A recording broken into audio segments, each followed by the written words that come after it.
Bowl reaction. Notre Dame, Penn State, coming down to the wire, coming down to Mitch Jeter's leg, where Notre Dame takes it home, 27-24. Where do you want to start here, man? I mean, what a game! Tale of two halves. Yeah, that's where I was going to go. Tell of two halves, man. I mean, really, the first half, like we did our halftime. We did a live hit there on X to break down that first half, and just Penn State owning the line of scrimmage like they did in the first half, running the ball like they were. Really, both sides of the ball. White jerseys for Notre Dame, like we talked about, were just on skates on both sides of the line of scrimmage. And we talked about that. We said in the second half, and it wasn't just us, a lot of people were saying this, that this seemed like a game, even though that it was only 10-3, that Penn State was going to have to go out and lose in that second half. And that was not what happened. I mean, I know the interception later on with Aller ended up happening, but Notre Dame went out and took that game and won that game and made the adjustments they made in the second half.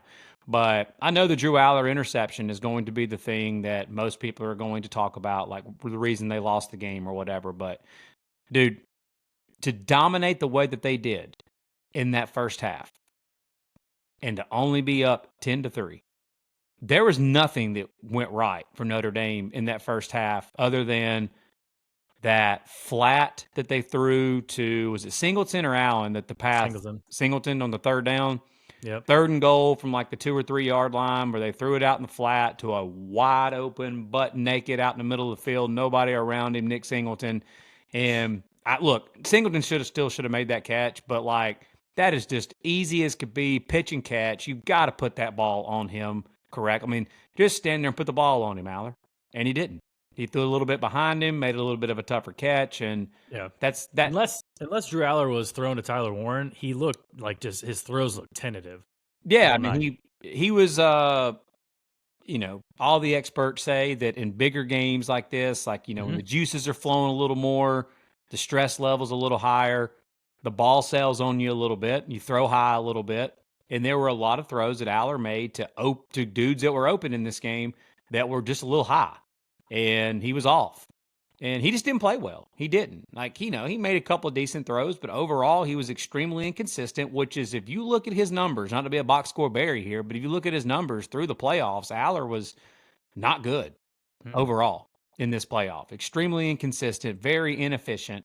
And the run game, their defense forcing turnovers and their defense being as good as they were, in your words, masked deficiencies. The deficiencies it masked was Drew Aller. Yeah. And it showed up in that second half. But to only be up 10-3 at halftime, Steve Angeli, man, that drive that he led right before halftime, I think you could break this game down into a certain few, which most big games you can. Big games that are close games, you can break them down into a few plays or a few moments. And the flat pattern to Singleton where they underthrew it and they had to kick a field goal instead of scoring a touchdown. And then Steve Angeli, after Riley Leonard went into concussion protocol, when he led that drive and Notre Dame got a field goal out of it right before the half to cut that lead 10-3 and make it a one-possession game, it was, I know it never got to this point, but I used this analogy at halftime when I called my dad after we went live. I said that was almost like a moment like Notre Dame just couldn't move the ball really at all in that first half. And then the backup quarterback comes in, moves him down the field, has success in the passing game. Like you alluded to in our live hit, they'd really prepared for a more of a dual threat running type quarterback. Then all of a sudden they got this cat coming in and they're slinging it all over the yard. So they caught him off guard a little bit. But when they kicked that field goal to cut it to 10-3, it was like Rocky versus the Russian, Ivan Drago in the Rocky movie, where Rocky threw a haymaker and hit Drago in the face and cut him. And his trainer, Apollo Creed's trainer in the corner, started going, "See, he's not a machine. He's a man. Yeah. He bleeds just like you do." That was a moment like that. Yeah. Like Notre Dame, the confidence level, you could see it when they were running off the field, dude.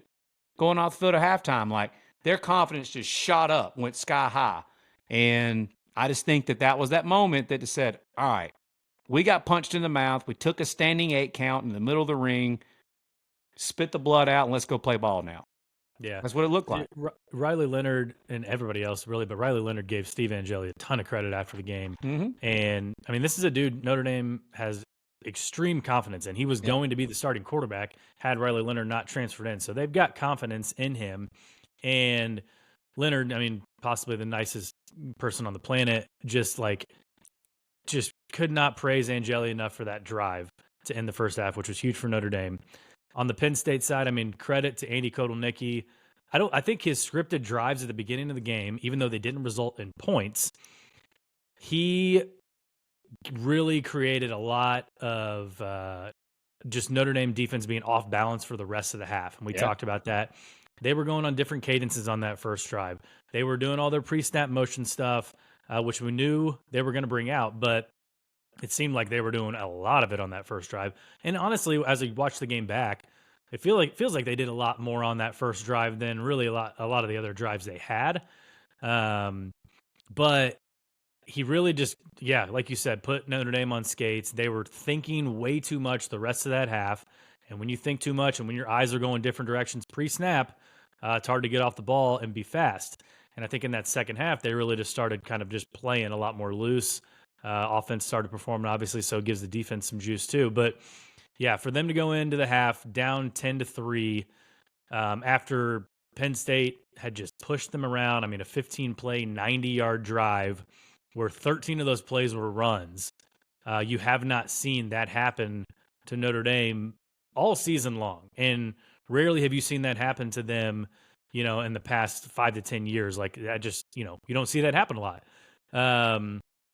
But they came out second half, man, completely different team. Got the ball to start the half, 3 straight runs with Jeremiah Love up the middle. Dan Orlovsky highlighted on his Twitter account that they started just blocking differently, different blocking schemes, pulling 2 guys, really getting a little more hat on Abdul Carter, who was wrecking the game in the first half. Nah, he was, dude. He made some money in that game, bro. Not that he needed to, but he made some serious money. He was smart. I think 4 hours after the game ended, he declared for the draft. So he's hopping on that opportunity right there. But they put a little more hat on him in the second half, went right down, scored that touchdown, and then from then we had a game. And defense came to play, held Penn State to a couple 3-and-outs, got the ball back. And that game was 10-10 going into the fourth quarter. And our boy here had under 45, and he's thinking, got a good under winner here. And like we said on our live, just an offensive explosion in the fourth quarter. And one of the first plays was probably one of the nastiest 2-yard runs that you'll ever see by Jeremiah Love, just willing it on one leg into the end zone. Dude, if you could make one play, just show a video of one play to represent this Notre Dame season, this season as a whole, because there's no doubt, man, they're built on toughness. This Notre Dame team is. That play right there would represent this Notre Dame team for this whole year. Because you had it all. This Notre Dame team is injured all over the place. Oh, man. Just beat up as could be. And there's Jeremiah Love out there with this giant knee brace on and has the hardest 2-yard run you'll ever see for a touchdown. That had it all on that one run. So before the season started, I gave out all these lists. Like if you've been a long time listener, if I say long time, I've been doing this a little over a year, but if you've been a listener to ours for a while, my affinity for coaches and talking about coordinators and assistants and all that in college football and how much of an emphasis I put on that, because I just think that for you to be a super successful program at the college football level, obviously your head coach has to be really good, but you have to have the ability to talent acquisition, number one, and then number two, hire a staff around you that is elite. And these 2 teams that are about to play for the national championship, I don't even think this is a hot take. I think this is just factual. That these 2 teams have the best, number 1 and number 2, of the combination of offensive coordinator and defensive coordinator in all of college football. And then when you take the fact that Marcus Freeman is such a really good defensive mind and pair him with Al Golden on the defensive side of the ball, and on offense for Ohio State, you've got Ryan Day paired with Chip Kelly on the offensive side of the ball, you get the results that you're getting right now. Now to tie it back into Notre Dame, the halftime adjustments that Al Golden and Mike Denbrock that they made legendary was the difference in the game. It truly was. And Penn State's got a really good combination of OC and DC as well. But Al Golden making the adjustments that he made on the defensive side of the ball, and especially Denbrock, what he did was just incredible. And it won him the game. Notre Dame they ran the football. I love what Marcus Freeman said. It's like, look, it's a 7-point ball game. We're going to continue to be who we are. We're going to be physical first, and we're going to run the football. He said it was all about running the ball and stopping the run. It hasn't changed since the beginning of the game. Yep, which they did.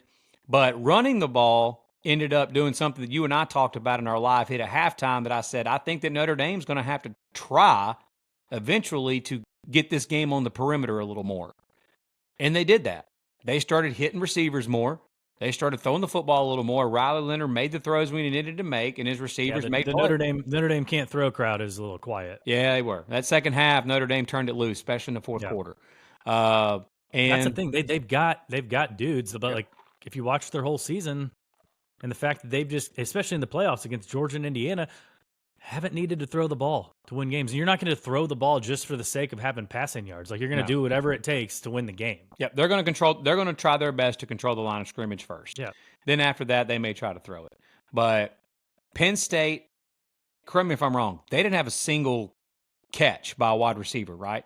Yep, that was the first time in 20 seasons for Penn State that's happened. That's unbelievable. Well, it's not unbelievable. It's actually again, they don't have the best talent. We get that. But for a wide receiver not to have a single catch. Yeah, that's a huge problem. That's a problem. Like, it's almost poetic justice that Penn State, like you could point at a few things, reasons they lost the game.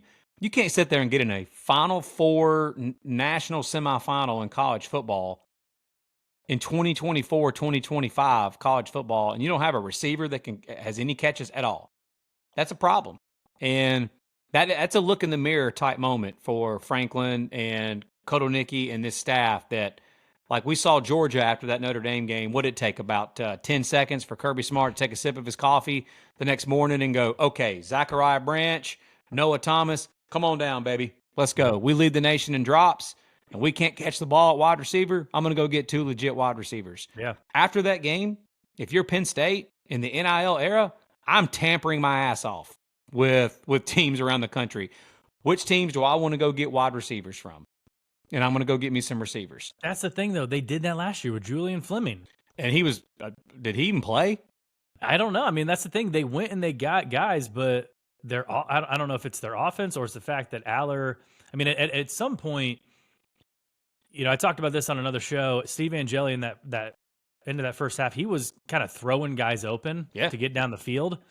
Aller's he wasn't able to throw anybody open. If you look at his 12 completions or whatever he had – a lot of it to Tyler Warren and another tight end and some running backs. I can't remember how many completions he had. But Kotelnicki was scheming them open. Mm-hmm. I mean, they were motioning, and Warren was open. A couple tight ends were up in the running backs.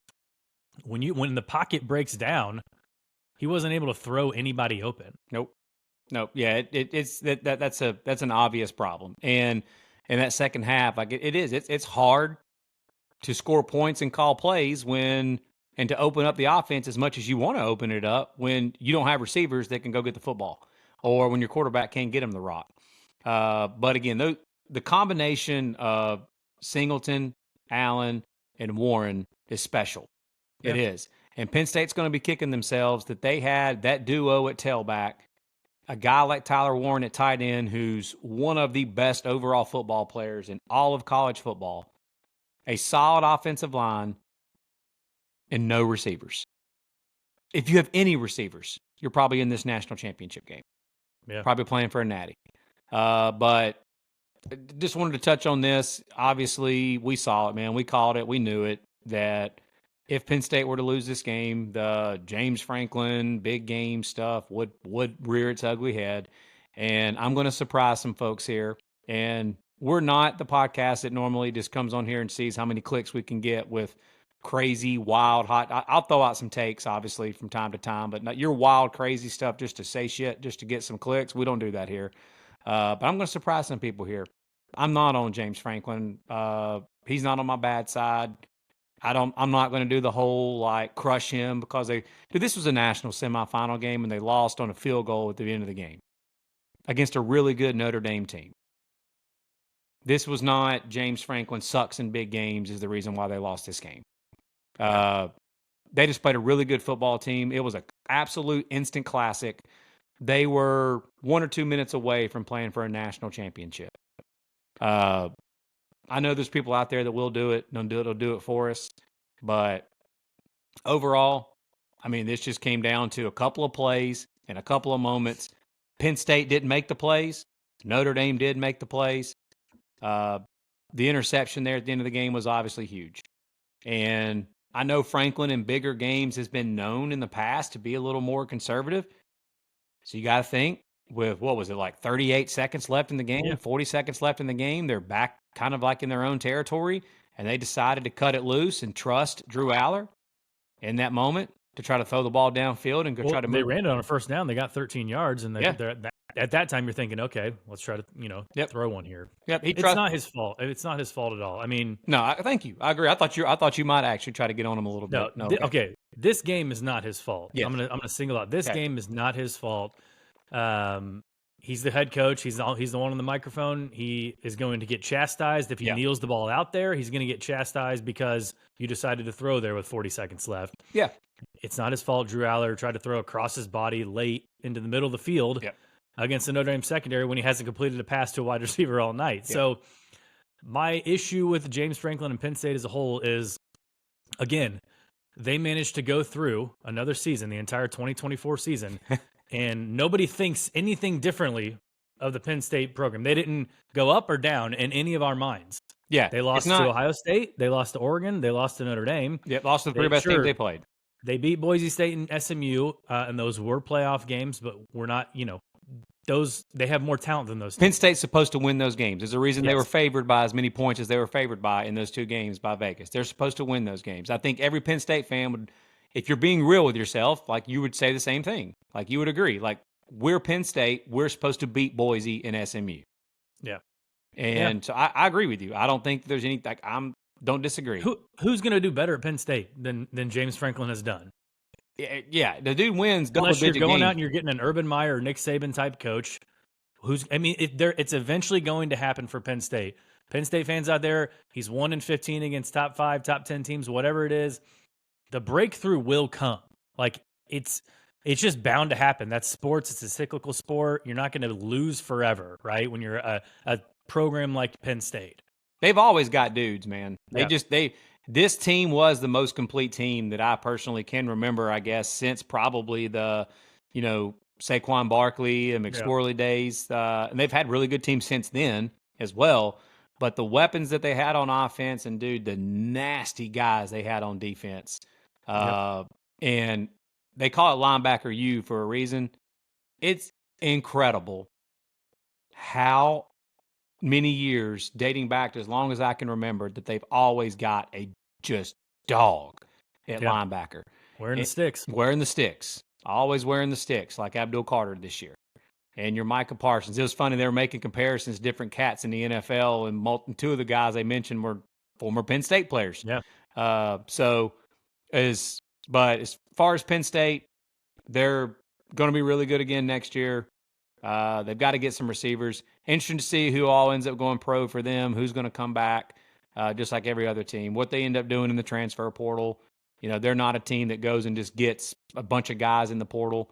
I'm sure they'll fill some needs, but back to the drawing board there. And as far as the Irish is concerned, the amount of injuries that they were able to withstand in this game and still find a way to win, just the resolve of Marcus Freeman and this football team it's impressive, man. And Paul Feinbaum was actually said something smart and correct and didn't give out some crazy hot take for once. And he said that Marcus Freeman has made arguably the team that the rest of college football loves to hate the most, which is Notre Dame. He's made them more likable than ever before. And it's true. I've got friends in the Deep South that actually, I know for a fact, used to despise Notre Dame. Yeah. And they've said a lot of good things about them. And a lot of it's got to do with the guy that's in charge. Yeah. That and the way that they play. But the way that they play is because of the man that's in charge. They play hard-nosed, punch you in the mouth, physical, just fundamental football. Yeah. And the way that they carry themselves and the way that they play, it's borderline inspiring, to be honest with you. Yeah, that it they're- really speaks to the culture that he's Yeah. created there in 3 years. And again, another Notre Dame head coach in his third year going to the national championship. There's some we talked about that at the beginning of the year in the preseason. I'm I gonna say remember we. talking You about. did, bro. That was a good call by you, man. I mean, it's not a call. It's just kind of a weird trend. I mean, Brian Yeah. Kelly did it in his third year. Lou Holtz. I mean, Dan Devine. All these guys in their third year for some reason at Notre Dame. So I'm hoping Freeman's there for a long, long time. But when he leaves, whenever that third year comes, just lay your mortgage on Notre Dame making the national championship. But yeah, the culture that he's created, and Notre Dame fans are loving right now, dunking all over Brian Kelly, former coach there. Which, to his credit, he did. He took the Irish to a national championship. He took them to 2 more playoffs. He kind of, brought them back out from the Charlie Weiss days. They were competitive most years under Brian Kelly. It's just kind of the way he has carried himself and some of his comments leaving the university. Yes, that's the reason. Yeah, so that they can have their fun now. He didn't want to be at a place where he thought they couldn't win championships, and he went to a place where he thought he could, and 3 years later, one of them's in the national championship already. So Yep. there you go. But it should be a good one down in Atlanta.